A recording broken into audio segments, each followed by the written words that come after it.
Brought to you by V-Guard, co-powered by Sensodyne and Vimal. ಬಾಯಲ್ಲಿ ಹೇಳಿ ಕೇಸರಿ. Associate sponsor Ultratech Cement.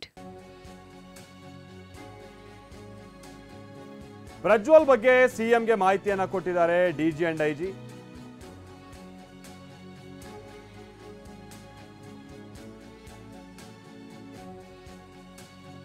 DG and IGP Alok Mohan blue corner ನೋಟಿಸ್ಗೆ ಸಿಬಿಐನಿಂದ ಇನ್ನೂ ಕೂಡ ಪ್ರತಿಕ್ರಿಯೆ ಬಂದಿಲ್ಲ.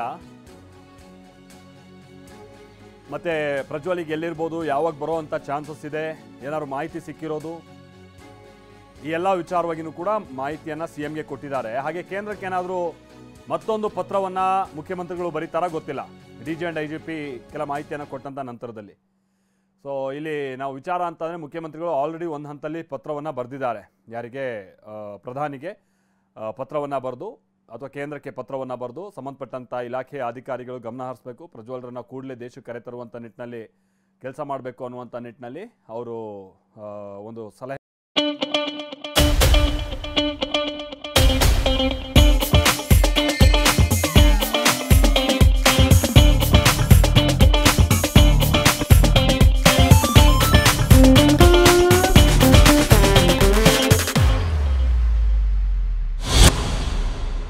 ಕೊಟ್ಟಿದ್ರು, ಸೂಚನೆಯನ್ನು ಕೊಟ್ಟಿದ್ರು, ಆಗ್ರಹವನ್ನು ಮಾಡಿದ್ರು. ಈಗ DG and IGP Alok Mohan ಇವತ್ತು ಮತ್ತೆ ಹೋಗಿ ಮುಖ್ಯಮಂತ್ರಿಗಳನ್ನು ಭೇಟಿ ಆಗಿದ್ದಾರೆ. ಈ ಪ್ರಕರಣಕ್ಕೆ ಸಂಬಂಧಪಟ್ಟಂಗೆ ತನಿಖೆಯ ಬೆಳವಣಿಗೆ ಏನಿದೆ ಅದನ್ನೆಲ್ಲ ಇವತ್ತು ಸಹಜವಾಗಿ ಅವರು ಹೇಳಿರ್ತಾರೆ.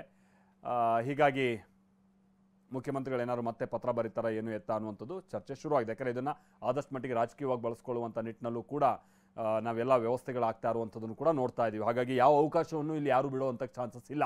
ಹಾಸನ ಸಂಸದ ಪ್ರಜ್ವಲ್ ರೇವಣ್ಣ ಅತ್ಯಾಚಾರ ಪ್ರಕರಣ ಬೆಳಕಿಗೆ ಬಂದು 10 ದಿನಗಳ ಬಳಿಕ ಎಚ್ಚೆತ್ತಿರುವಂತಹ ಎಸ್ಐಟಿ ವಿಡಿಯೋ ಹಂಚೋದು ಶಿಕ್ಷಾರ್ಹ ಅಪರಾಧ ಅಂತ ಪ್ರಕಟಣೆಯನ್ನ ಹೊರಡಿಸಿದೆ. ನಿನ್ನೆ ಮಾಧ್ಯಮ ಪ್ರಕಟಣೆಯನ್ನ ಹೊರಡಿಸಿರುವಂತಹ ಎಸ್ಐಟಿ ಅಧಿಕಾರಿಗಳು ಈಗ ಆಲ್ರೆಡಿ ದೇಶದಾದ್ಯಂತ ಹರಿದಾಡಿರುವ ಅಶ್ಲೀಲ ವಿಡಿಯೋಗಳು, ಇದನ್ನ ಯಾರ್ಯಾರು ಹಂಚಿದ್ದಾರೆ ಏನು ಎತ್ತ ಅದೆಲ್ಲ ಒಂದು ಭಾಗ. ಎರಡನೇದು ಇನ್ನು ಮುಂದೆ ಹಂಚಕ್ಕೆ ಹೋಗಬಾರ್ದು ಅನ್ನುವಂಥ ಒಂದು ಎಚ್ಚರಿಕೆಯನ್ನು ಕೊಡಲಾಗಿದೆ. ನೀವು ಅಷ್ಟೇ ವಾಟ್ಸಪ್ನಿಂದನೋ ಅಥವಾ ಇನ್ನಿತರ ಯಾವುದಾದ್ರೂ ಈ ಸೋಷಿಯಲ್ ಮೀಡಿಯಾದಲ್ಲಿ ಅದನ್ನು ಶೇರ್ ಮಾಡೋದು, ಹಂಚೋದು ಇದೆಲ್ಲ ಮಾಡೋಕೆ ಹೋಗ್ಬೇಡಿ, ಇದು ಶಿಕ್ಷಾರ್ಹ ಅಪರಾಧ. ಆಮೇಲೆ ಇನ್ನೊಂದು ಸಂಗತಿ ಅಂದರೆ ಈ ಪ್ರಕರಣಕ್ಕೆ ಸಂಬಂಧಪಟ್ಟ ಹಾಗೆ ಯಾವ ರೀತಿಯಾಗಿ ಪ್ರಜ್ವಲ್ ರೇವಣ್ಣ ಏನಾದರೂ ಇಲ್ಲಿ ಲೈಂಗಿಕ ದೌರ್ಜನ್ಯ ಎಸಗಿದಾರಾ, ಅತ್ಯಾಚಾರ ಆಗಿದೆಯಾ ಅನ್ನುವಂಥ ತನಿಖೆ ಆಗ್ತಾ ಇದೆ. ಈ ವಿಡಿಯೋ ಹಂಚಿದವ್ರದ್ದು ಕೂಡ ತನಿಖೆ ಆಗಿ ಅವರನ್ನು ಹೊರಗೆ ತರಬೇಕು ಅನ್ನುವಂಥದ್ದು ಕೂಡ ಅಷ್ಟೇ ಒತ್ತಾಯ ಇದೆ. ಗೊತ್ತಿಲ್ಲ ಎಸ್ಐಟಿ ಅದ್ರ ಬಗ್ಗೆ ಎಷ್ಟು ಸೀರಿಯಸ್ ಆಗಿ ವರ್ಕ್ ಮಾಡ್ತಾ ಇದೆ ಅಂತ. ಸಂಸದ ಪ್ರಜ್ವಲ್ ರೇವಣ್ಣ ಅಶ್ಲೀಲ ವಿಡಿಯೋ ಪ್ರಕರಣಕ್ಕೆ ಸಂಬಂಧಪಟ್ಟ ಹಾಗೆ ಈ ವಿಡಿಯೋ ಕೇಸ್ನಲ್ಲಿ ಎಸ್ಐಟಿ ಅಧಿಕಾರಿಗಳ ದಿವ್ಯ ನಿರ್ಲಕ್ಷ್ಯ ಕಂಡು ಬರ್ತಾ ಇದೆ ಕೂಡ. ಪ್ರಕರಣ ಬೆಳಕಿಗೆ ಬಂದು 10 ದಿನದ ಬಳಿಕ ಎಸ್ಐಟಿ ಎಚ್ಚೆತ್ತಂಗೆ ಕಂಡು ಬರ್ತಾ ಇದೆ. ಪ್ರಕರಣದ ವಿಡಿಯೋ ಹಂಚೋದು ಶಿಕ್ಷಾರ್ಹ ಅಪರಾಧ ಅಂತ ನಿನ್ನೆ ಎಸ್ಐಟಿ ಮಾಧ್ಯಮ ಪ್ರಕಟಣೆಯನ್ನ ಹೊರಡಿಸಿದೆ. ಇದರ ಜೊತೆಗೇನೆ ಸಹಾಯವಾಣಿಯನ್ನ ಏನು ತೆರೆಯಲಾಗಿತ್ತು ಆ ಸಹಾಯವಾಣಿಗೆ ನೋಡಿ, ಸಹಾಯವಾಣಿ 6360938947 6360938947 ಈ ಸಹಾಯವಾಣಿಯನ್ನ ಹೆಲ್ಪ್ಲೈನ್ ನಂಬರನ್ನ ಈಗ ಆಲ್ರೆಡಿ ತೆರೆಯಲಾಗಿದೆ.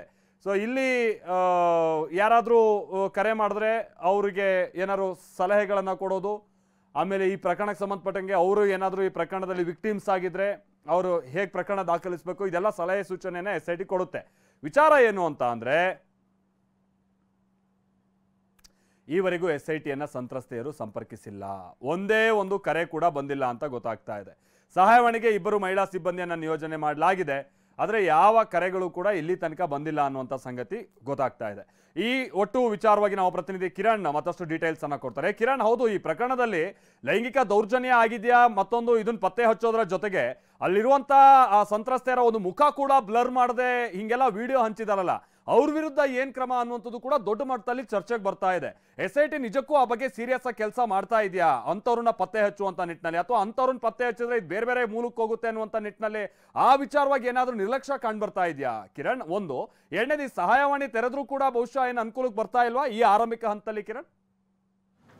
ಮಾಲ್ತೇಶ್, ನಿನ್ನೆ ಅಷ್ಟೇ SIT ಏನು ಮುಖ್ಯಸ್ಥರು 2 ಪ್ರೆಸ್ ನೋಟನ್ನು ರಿಲೀಸ್ ಮಾಡ್ತಾರೆ. ಒಂದು, ಸಂತ್ರಸ್ತರಿಗೆ ಯಾರು ಅವರು ಹೆಲ್ಪ್ಲೈನ್ ಬೇಕು ಅಂತ ಒಂದು ಕಾಂಟ್ಯಾಕ್ಟ್ ನಂಬರನ್ನು ಹಾಕ್ತಾರೆ, ನಮ್ಮನ್ನು ಸಂಪರ್ಕ ಮಾಡ್ಬೋದು, ನಾವು ನಿಮಗೆ ಖಂಡಿತವಾಗ್ಲೂ ಅದು ಕಾನೂನು ನೆರವು ಇರ್ಬೋದು, ಅದಕ್ಕೆ ಮುಂದೆ ಆಗುವಂಥದ್ದಕ್ಕೆ ಎಲ್ಲವೂ ಕೂಡ ನಾವು ನಿಮಗೆ ಸೇಫ್ಟಿಗೆ ಇದ್ದೀವಿ ಅನ್ನೋದು ಒಂದು ಮುಖ್ಯವಾದ ಉದ್ದೇಶ.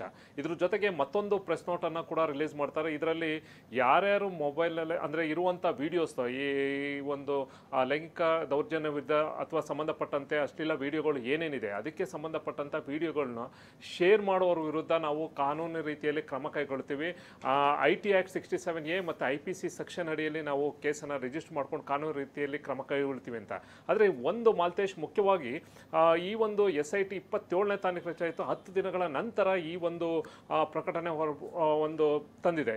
ಇದನ್ನ 10 ದಿನ ಹಿಂದೆನೋ ಅಥವಾ 7-8 ದಿನ ಹಿಂದೆನೇ ತಂದಿದ್ರೆ ಬಹುಶಃ ಈ ಏನು ಶೇರಿಂಗ್ ಆಗ್ತಾ ಇತ್ತು ಈಗ ಸಂಬಂಧಪಟ್ಟಂತೆ ತಡೆಯುವಂಥದ್ದು ಕೆಲಸವನ್ನು ಕೂಡ ಮೊದಲೇ ಮಾಡಬೇಕಾಗಿತ್ತು. ಇದು ಒಂದು ಕಡೆ ಎಲ್ಲೋ ಒಂದು ಕಡೆ ಡಿಲೇ ಆಯಿತು ಅನ್ಸುತ್ತೆ. ಇನ್ನೊಂದು ಕಡೆ ಇವಾಗಲೂ ಹೆಲ್ಪ್ಲೈನ್ದು ಕೂಡ ಹಿಂದೆನೇ ಮಾಡಬೇಕಾಗಿತ್ತು. ಅದನ್ನು ಕೂಡ ಯಾವಾಗ SIT ರಚನೆ ಆಯಿತು ಇವೆರಡು ಕೆಲಸನೂ ಕೂಡ ಒಂದು ಯಾರ್ಯಾರು ಶೇರ್ ಮಾಡ್ತಾರೆ, ಯಾರ್ಯಾರು ಇದಕ್ಕೆ ಸಂಬಂಧಪಟ್ಟಂತೆ ಮಾಡ್ತಾರೋ ಅವ್ರ ವಿರುದ್ಧನೇ, ಯಾಕೆಂದರೆ ಒಂದು ರೆಕಾರ್ಡ್ ಮಾಡ್ಕೊಳ್ಳೋದು ಜೊತೆಗೆ ಇನ್ನೊಂದು ಸರಿ ಅದು ಇರುವಂಥ ವಿಡಿಯೋನ ಮತ್ತೊಬ್ಬರಿಗೆ ಶೇರ್ ಮಾಡೋದು, ಅದು ಸೋಷಿಯಲ್ ಮೀಡಿಯಾದಲ್ಲಿ ಅಪ್ಲೋಡ್ ಮಾಡುವಂಥದ್ದು, ಫೇಸ್ಬುಕ್ಕಲ್ಲಿರ್ಬೋದು ಅಥವಾ ವಾಟ್ಸಪ್ಪಲ್ಲಿರ್ಬೋದು, ಮೆಸೆಂಜರಲ್ಲಿರ್ಬೋದು, ಇದು ಎಲ್ಲವನ್ನೂ ಕೂಡ ಅಲ್ಲಿ ಅಟ್ಲೀಸ್ಟ್ ಎಲ್ಲೋ ಒಂದು ಕಡೆಯೂ ಆಗ್ತೈತೆ. ಯಾಕೆಂದರೆ ಅಲ್ಲಿರುವಂಥ ವೀಡಿಯೋಸ್ಗಳನ್ನ ಯಾರೂ ಕೂಡ ಬ್ಲರ್ ಮಾಡಿಲ್ಲ. ಅದಕ್ಕೆ ಯಾರು ಫಸ್ಟ್ ಇದು ಕಳಿಸಿ ಯಾರೂ ಬ್ಲರ್ ಮಾಡಿಲ್ಲ, ನೇರವಾಗಿ ಅವರ ಐಡೆಂಟಿಟಿ ಗೊತ್ತಾಗ್ತಾ ಇದೆ. ಹಾಗಾಗಿ ಇದನ್ನು ಒಂದು ವಿಕ್ಟಿಮ್ಸನ್ನು ಅವರ ರಕ್ಷಣೆ ಸೇಫ್ಟಿಗೆ ಫಸ್ಟು ಅದನ್ನು SIT ಅವರು ಫಸ್ಟ್ ಮಾಡಬೇಕಾಗಿದೆ. ಇವೆರಡು ಕೆಲಸನೂ ಫಸ್ಟ್ ಮಾಡಬೇಕು. ಆದರೆ ಭಾಳಷ್ಟು ಡಿಲೇ ಆಗಿದೆ. ಇದು ಒಂದು ಕಡೆ. ಇನ್ನೊಂದು ಕಡೆ ಈಗಾಗಲೇ ಹೆಲ್ಪ್ಲೈನಲ್ಲೂ ಕೂಡ ಮಾಡಿದ್ದಾರೆ. ಇಲ್ಲಿವರೆಗೂ ಕೂಡ ಯಾರೂ ಕೂಡ ಸಂಪರ್ಕ ಮಾಡಿಲ್ಲ ಅನ್ನೋ ಒಂದು ವಿಚಾರ ತಿಳಿದು ಬಂದಿದೆ. ಜೊತೆಗೆ ಇನ್ನು ಈ ಒಂದು ದಿಕ್ಕಿನಲ್ಲಿ ಯಾರ್ಯಾರು ಶೇರ್ ಮಾಡಿದ್ದಾರೆ ಅಥವಾ ಹೇಗೆ ಹೊರಗಡೆ ಬಂತು ಅನ್ನೋದನ್ನ ತನಿಖೆಗೆ ಬಹುಶಃ ಇನ್ನೂ ಕೂಡ, ಯಾಕೆಂತಂದರೆ ಫಸ್ಟ್ ಫೇಸಲ್ಲಿ ಇದನ್ನು ತೊಗೊಂಡಿದ್ದಾರೆ. ಯಾಕೆಂದರೆ ಬಂದಿರುವಂಥ ಕಂಪ್ಲೇಂಟ್ಸ್ಗಳು ಏನೇನು ಬಂದಿದೆ ಅದಕ್ಕೆ ಸಂಬಂಧಪಟ್ಟಂತೆ ಫಸ್ಟು ಈಗಾಗಲೇ ಒಂದು ರೇಪ್ ಕೇಸ್ ಇರ್ಬೋದು ಅಥವಾ ಲೈಂಗಿಕ ದೌರ್ಜನ್ಯ ಇರ್ಬೋದು, ಕಿಡ್ನಾಪ್ ಕೇಸ್ ಬಂದು ಇದೆಲ್ಲವೂ ಕೂಡ ಒಂದೊಂದಕ್ಕೆ ಇಂಟರ್ಲಿಂಕ್ ಆಗಿರುವಂಥ ಕೇಸ್ಗಳು ಒಂದೊಂದು.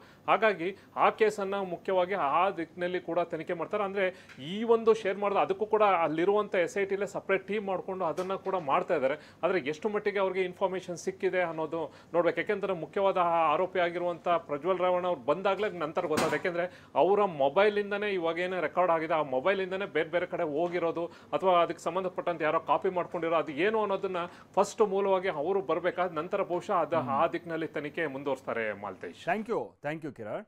Brought to you by V-Guard, co-powered by Sensodyne and Vimal. ಬಾಯಲ್ಲಿ ಹೇಳಿ ಕೇಸರಿ. Associate sponsor Ultratech Cement.